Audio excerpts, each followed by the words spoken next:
Hello, St. Therese Parish. As always, thank you for joining me. In the midst of our Lenten program of prayer, fasting, and almsgiving, and any other things that we might undertake, the Church gives us two breaks, as it were, two solemnities. Solemnities are the highest rank of a liturgical celebration, and there's two of them during Lent this year. The Solemnity of St. Joseph on March 19th, and the Solemnity of the Annunciation of our Lord on March 25th. Now, St. Joseph is a special saint for me for some obvious reasons, and Pope Francis has recently concluded a series of talks on St. Joseph, and on one of them he does a contrast between Herod and Joseph. He says, we are thus faced with two opposing personalities. On one hand, Herod with his ferocity, and on the other hand, Joseph with his care and courage.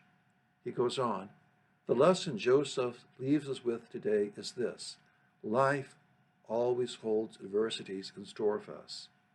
This is true, and faced with them, we may also feel threatened and afraid.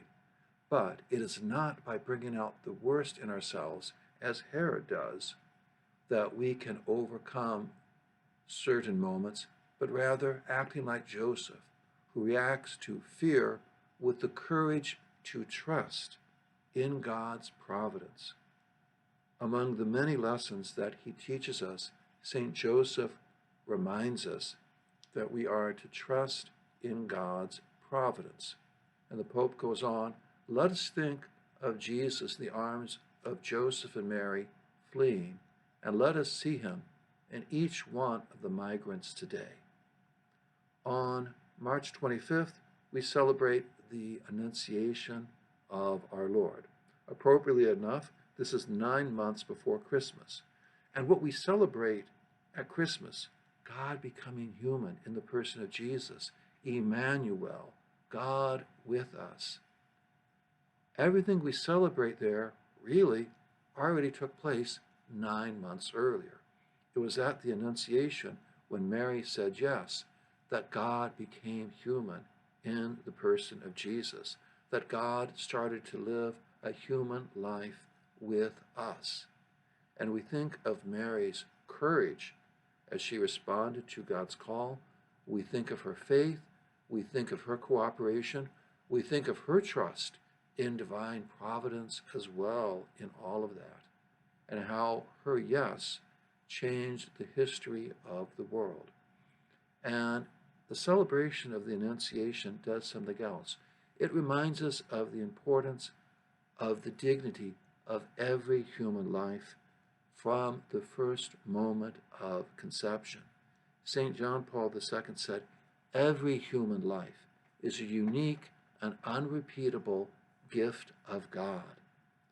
And as we celebrate the solemnity of the Annunciation this year, I'm pleased to share that we're resuming our tradition of having a living rosary on this day. So there will be a living rosary in the church at 7 p.m. on March 25th. Please join us.